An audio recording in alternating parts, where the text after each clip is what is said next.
show. Welcome to the Special Needs Community live TV show. We focus on conversations that matter in the special needs and disabilities world. Our conversations here focus on challenges as well as the wins families and children experience in dealing with different. And along the way, we hope to inspire, to encourage, and to provide both useful and helpful information. So we invite you to join us to share your challenges, your inspirations, and aspirations, and let's help us spread awareness of special needs and disabilities.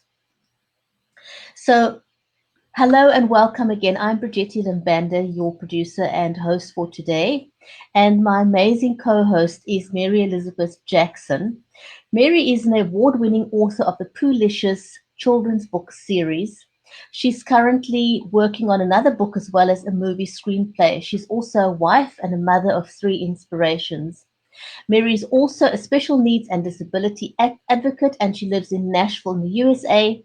So let us know where you are watching from, and I'm based in Cape Town in South Africa.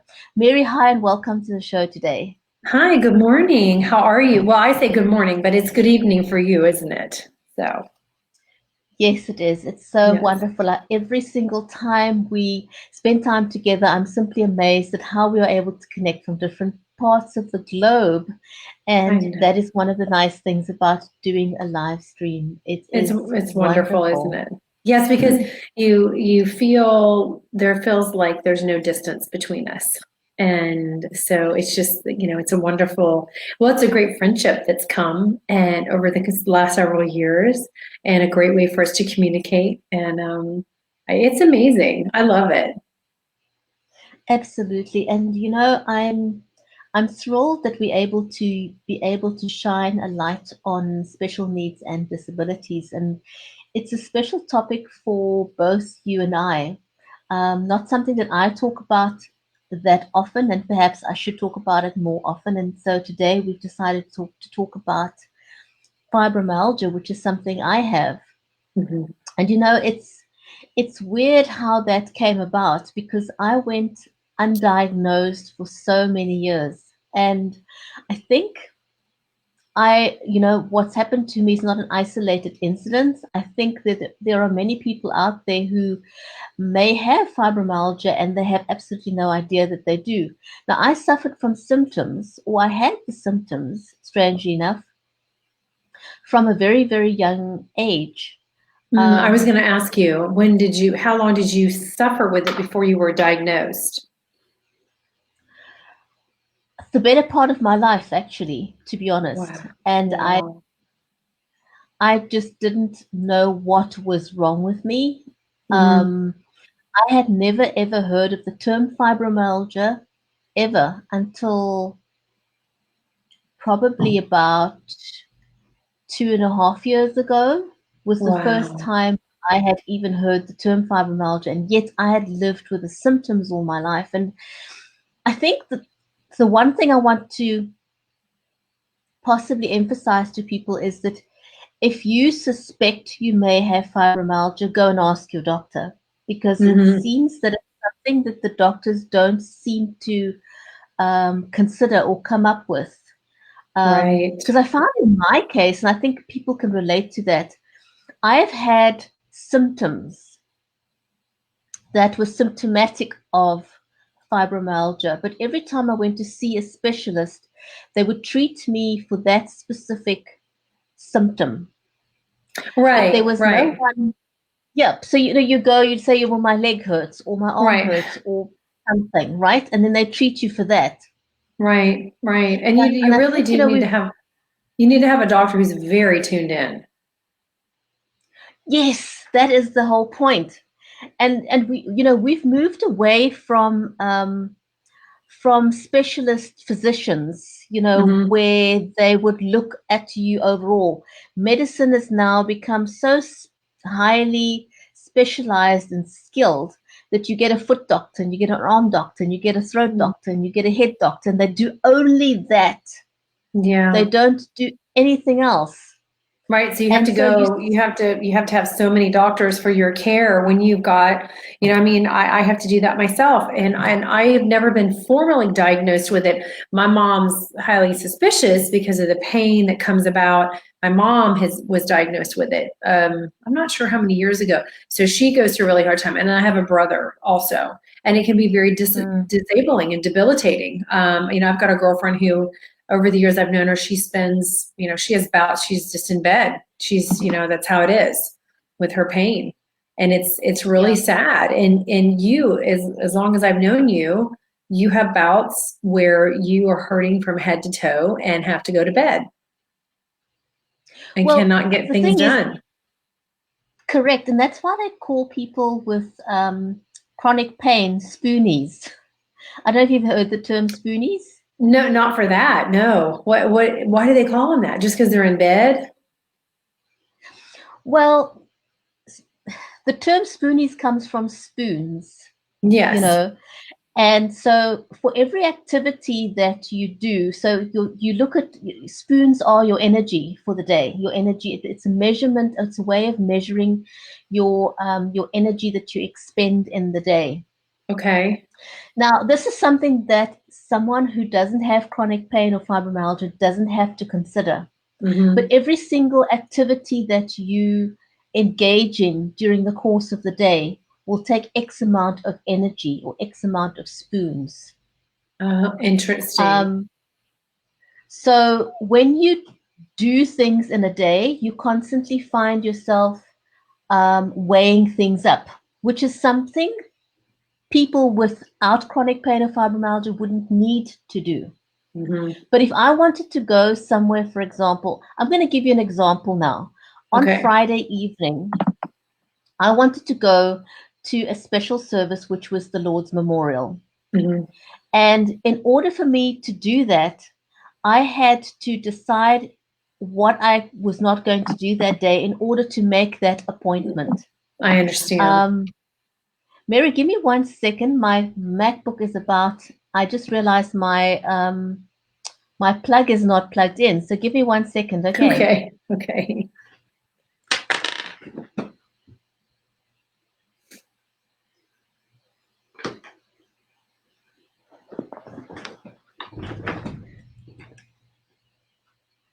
Is it plugged in?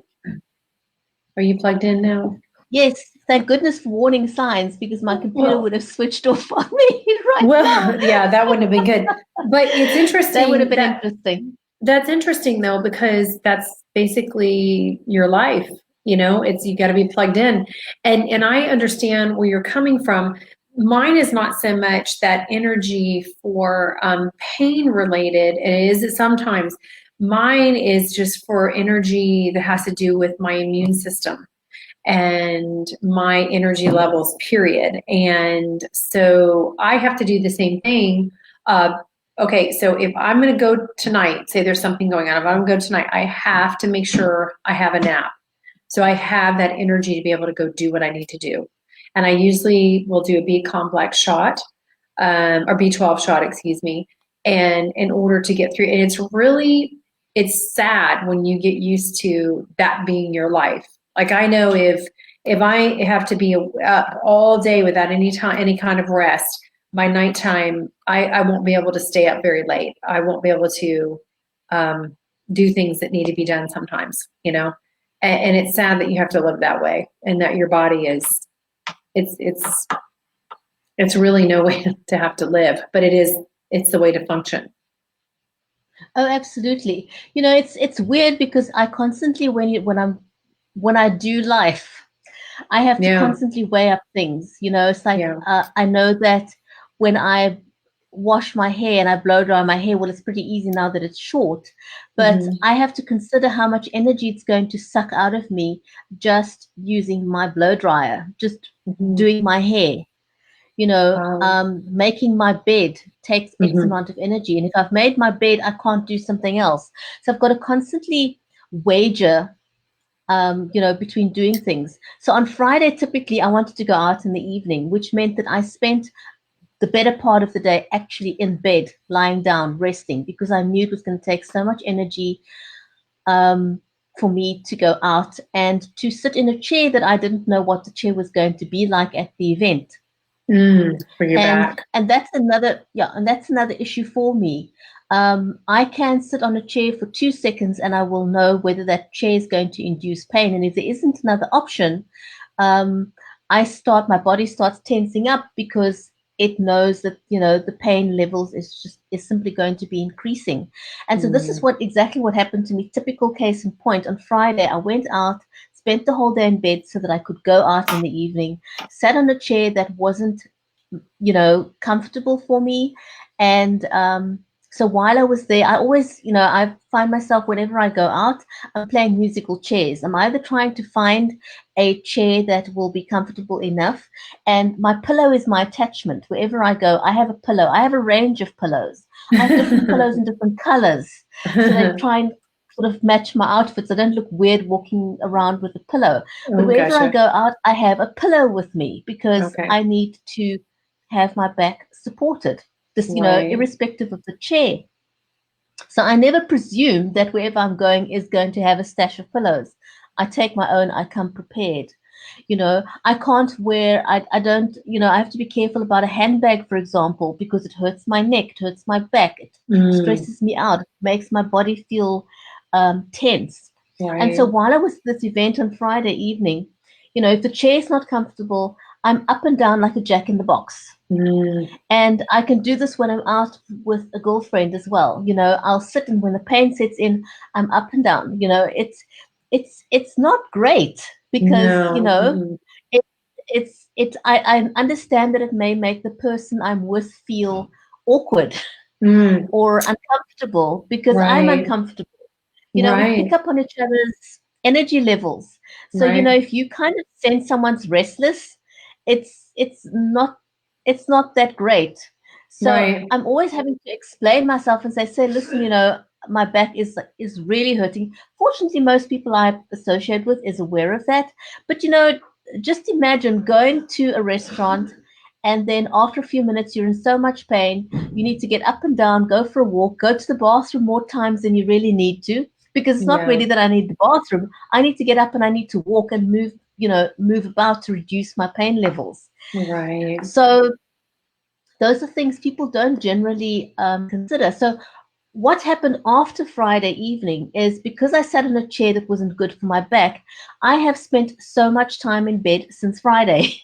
I have been in Mm. so much pain since I'm Friday, so simply sorry. because I sat on a chair that wasn't right for me. Yeah, I So can't that's sit. basically, Go ahead. That's basically what. so that for me, that's a combination of the symptoms I have from fibromyalgia and chronic back pain. It's not just Mm. one; it's a Right. combination of the two. Right. And then you can have weather. I know weather can set it off. I know, lack of sleep, nutrition can be involved. I heard a long time ago that doctors thought that fibromyalgia came from depression, because they found most people with fibromyalgia were depressed. Well, if you're in that much pain, you're going to be depressed. So, well, what happened, the chicken or the egg first, right? So, Yeah. I know certainly that pain is very depressing. It's really it's weird that, because I've known about fibromyalgia chronic fatigue for probably 30 years, 20, 25 years maybe. At least I've known about chronic fatigue. And because I was sort of diagnosed with that in my mid 20s, which is very unusual for somebody in their mid 20s, I think, to have that. It's sad that there's not any more solutions out there yet. In all this time, there's not answers. There's not more answers, better solutions, better answers, things that we can do. And nothing can take the place of resting your body and getting good sleep. Certainly nothing can take the place of that. But you would think with all the advancements that we've had, we'd be further along in the whole process of this evolution of pain in the body and fibromyalgia, chronic fatigue, some other, even other disabilities that people have. It just seems like by now we would have more answers than we do. I know, because even though I now have a diagnosis, I mean, it was like an aha moment for me to finally have a word for it, have a name for it, and to know what it is that I'm feeling, that I've been feeling for so many years. Um, and the other interesting thing about fibromyalgia is that not every single person will have exactly the same symptoms. Right. So there are markers for fibromyalgia that they use to diagnose it with, but not every single person will have the exact same symptoms or to the exact same degree. Gotcha. Yeah, and I think that's one thing that I wanted to put out there, because somebody may say, there are different stages of fibromyalgia, and so somebody may have the beginning stages of fibromyalgia, and you cannot possibly liken that to somebody that has all the symptoms known and more about fibromyalgia. So you sometimes will get somebody saying, oh, well, I have fibro and I'm cured. And you go, really? So What and makes them there's no one size fits all, when it what comes makes to them fibromyalgia. what makes them think that they're cured? What do you think makes them think they're cured? They're asymptomatic? It could be that they're asymptomatic, and also, sometimes you have to literally experiment with what's available there, because with fibromyalgia there is no real cure. You Right. can just be asymptomatic, as you said, and sometimes the symptoms may lessen. And it's a minefield. There's so many variants and degrees of fibromyalgia, um, and so many varying symptoms that I've joined a pain group, or a couple of them, and most people can relate to the symptoms that you're experiencing. And I think probably one of the things, as a takeaway, I want to say to people, if you don't have to suffer in isolation, because that's what I did for so many years. There are Right. support groups out there. Find a support group. Yes. Because the one thing that's very difficult for people is if they don't have an understanding of what you're going through, they can't offer you support, whether it's a spouse, whether it's family members, or friends, even close friends. Um, so go and seek support from people that understand what you're going through. It's like anything else out there. Find a Right. support group, whether it's online or in person, but go and find a support group. Absolutely, absolutely. Because, it doesn't matter who we are and what we have going on or we don't have going on or where we are in the world. Everyone needs to be supported in some form or fashion. They need it, they want it, and it's for your good and well-being is to feel that support. Even if you're an independent person, and want to do everything on Yeah. your own, and you feel I don't need people, I'm fine. You still when it would come down to bare bones and breaking it all down, you need to feel supported. It gives people sometimes when they don't have that self-esteem that they need, it gives them that self-esteem that they need to get until they get their own or to get them through a rough spot.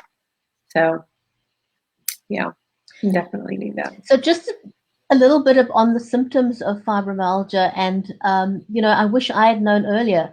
So one of my very first symptoms that I started displaying of fibromyalgia was when I was a teenager and I started my menstrual cycle. I had the kind of pain that was indescribable. Now I know for every woman it's very different, but Yes. I can tell you, I used to hug a hot water bottle. I Mm, used to kick my legs against the wall. I mm, used to throw myself on the floor. I used to hit myself with pillows because I mm. was I was so beside myself with pain, So your literally. I so mean, there was your nerve just endings were overdone. Your nerve endings were shooting off just like 100 times, higher, faster, whatever it is, than a norm, just a regular person next to you who doesn't deal with that. So your nerve endings are very, very sensitive. my nerve endings are hypersensitive. Even now, I think it just got worse over the years. Before I had my neck surgery, for example, when I took a shower, just the water trickling on my neck would be excruciating. Wow.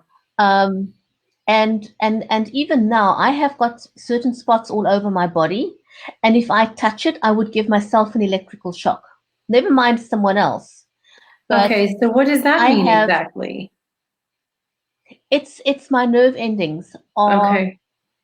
hypersensitive, and So, so well, go ahead. I was just gonna say, so what is the solution for something like this? What do they put you on medication to calm the nerves down?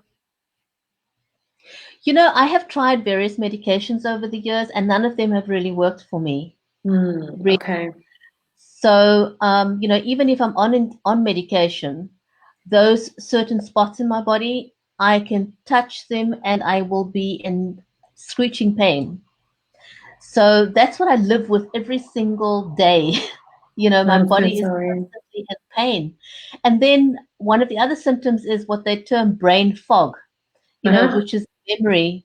Now, when my kiddos were young, it used to be a joke in the family. I used to forget my children's names. I seriously Oh, forgot my children's names, and right. I would look at them and they'd say, "Mom, how can you forget my name?" And I'd say, "Oh, Yeah. never mind. As long as you know what your name is, it doesn't matter." Oh, right, right. Just wear a name tag. We'll be fine. Oh my You goodness. know, how Yeah. insane is that? You forget your kids' names. I would It's a, literally. they think that goes with fibromyalgia.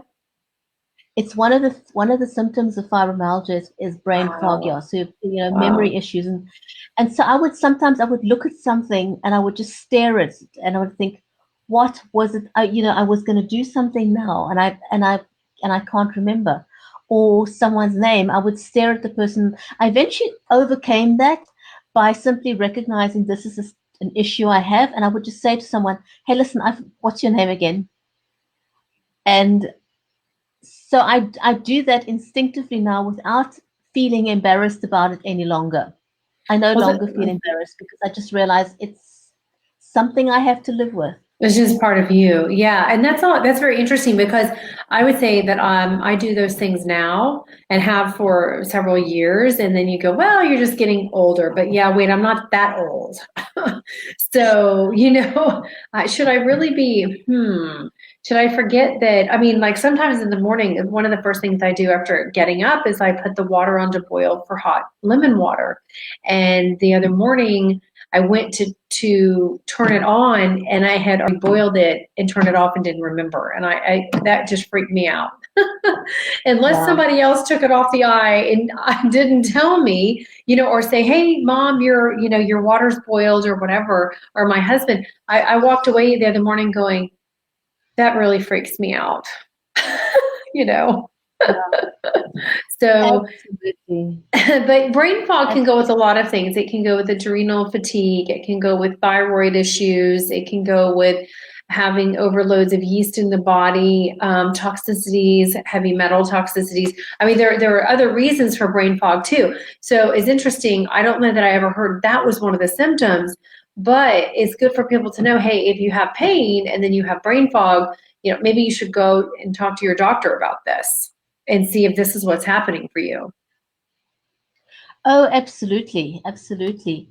And then two other symptoms. I know we're running out of time already. Two other symptoms that I have is lack of coordination. Okay. If I a lack of balance, and I also have, I have a hearing deficiency as well, and so I'm not sure if that's linked, but I have a terrible lack of balance. So if I bumped Hmm. my toe, for example, or if I walked on an uneven surface, I will fall. I have terrible coordination, And um, have you and always been like you know, that? Has it been like that your whole life? yes, it has been. Okay. Wow. Yeah, yeah, it Okay. has been. Because there's, I don't know if So that has to do with fibromyalgia, but I do know being in the special need disability world, there is a test that they do on children when children are lacking coordination and balance problems. And I need to look up what that diagnosis is, but I can give you that and you can look it up and see, hey, does that cover you. I mean, does that sound like it? And maybe it's something that goes with fibromyalgia, or maybe it's something separate. I mean, like my dad has that now. He didn't used to, but see now he's in a place we've talked about where he is. So, his goes with Parkinson's, but you probably don't show any other Parkinson's symptoms, do you? No. Yeah, No, so no. it's interesting. I need to look that up for you because I don't know, it may have some answers. You may go, yeah, no, that's not true. That's not me at all. But I just remember looking through some stuff not too long ago and having to answer questions about that and about my child and saying, yeah, no, that's not what's happening. But then there being a diagnosis for that, if that is what, if somebody has that. So since you've had it your whole life, that would be interesting to know, wouldn't it? Yeah, yeah. And then two other symptoms, because we're really starting to I run know, out I of can't time now. believe it. I know, but it always happens to us, doesn't it? It does, it does. I also have issues with my vision. Okay. I never linked this to fibromyalgia as well, but from an early age, I would see like it would seem like I have little dust particles. I can see dust particles. Oh, okay. So is it your Um, vision is uh intensified so that you can see that, or is it what they call floaters? I don't know, but I think it's floaters. Mm-hmm. Um, my vision isn't that great. I mean, I'm nearsighted, Okay. but I don't think that specifically. But I think the fact that I have these floaters and I can see things, in the air, that is a symptom of the fibromyalgia. Okay. So definitely vision, and then another thing is dizziness. Mm. Um, that's another symptom. Mm-hmm. Um, and then the other one for me that's quite intense is temperature control. Mm. Um, I feel heat and I feel cold very, very intensely. And so, summers will feel uncomfortable, but winter is worse because the cold air will attack my bones. Mm. Um, Right. and so I have a really hard time in winter, because my senses of hot and cold is exaggerated. So I would Mm. feel it more intensely than a person who doesn't have fibromyalgia. Gotcha. Okay. Well, and that's hard because I know that winters are hard for me as well. I can do the summers, I can do the heat, but boy, that cold, and I tend to stay cold all winter long, you know. So I understand, and it's pretty miserable sometimes. Oh, yes, it is. It absolutely is. Yeah. Anyway, we're out of time. And I want to say thank you to everyone who's joined us live today. Thank you to all our replay viewers. We hope that this conversation about fibromyalgia has helped you. And if you suspect you have fibromyalgia, go and ask your doctor about it. Talk about it. Yes. Um, do some research. There's no need. When I grew up, we didn't have access to information the way we have it today. We didn't have Right. access to the amount of doctors we have today. Right. So things are different. We Yeah. do have options today. We've got support systems today. So don't suffer in silence. Do your homework, do your research, ask your doctor if you display any of those symptoms, not in isolation, but all at the same time, possibly. Go and ask and join a support group. So I want to say a huge big thank you. Mary, I always enjoy our time Me together like this. too. Um, so I want to say thank you to you too as my co-host. It's always wonderful having you. Well, Um, I love sitting with and you and chatting too. It's great. it is, it is. So thanks everyone, and we'll see you again back next week. So Yes, from me, thank you. Bridgetti in Cape Town, it's bye for now. And me from Tennessee, Mary Elizabeth Jackson. We'll see you later. Thanks. Bye.